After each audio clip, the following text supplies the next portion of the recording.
Hey everybody, tonight we're going to do a simple feeding video here of my native tank. We're going to start with some freeze-dried krill tonight. They go nuts for this.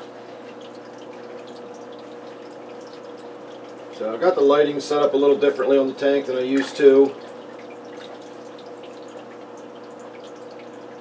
And of course with the floating plants there, it makes it even harder to see. So I'm going to try to stand out of the way as much as possible, but you should see some pretty aggressive action.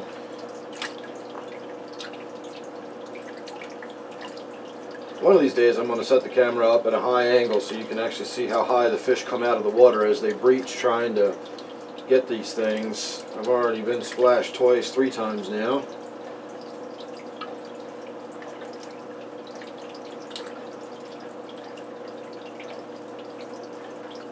I'm going to put a bunch in there. I want a lot of it to get down onto the substrate and down into the substrate. Gives the remaining few crayfish that are in there some forage and some stuff to look for. Plus I got some bottom dwelling fish that like to root around in the gravel, and any little bits and crumbles that make their way down there will be good for them.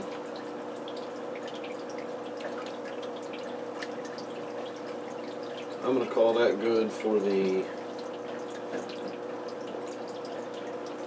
krill.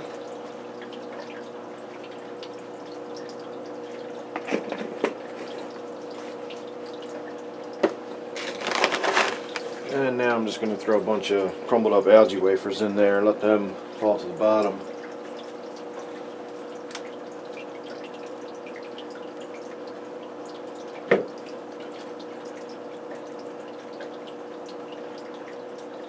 I added the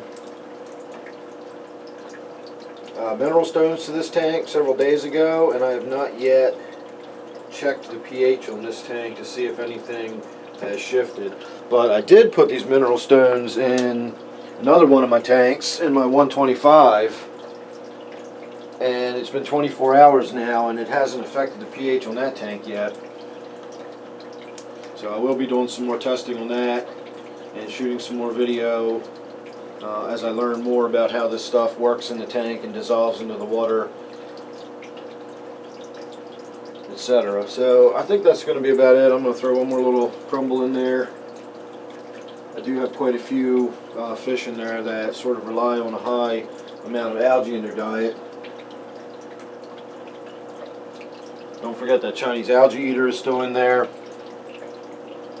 And then I've got the high fin spotted pleco that's in there. And then of course the crayfish on the bottom. And then I've got those 2 suckerfish on the bottom. I think they're white suckerfish. I can't remember. Somebody identified them for me and I looked them up and they were right. I think it's a white suckerfish. And I have 2 of those in there. And then of course everything else in the tank eats the algae wafers too. Everything loves those algae wafers.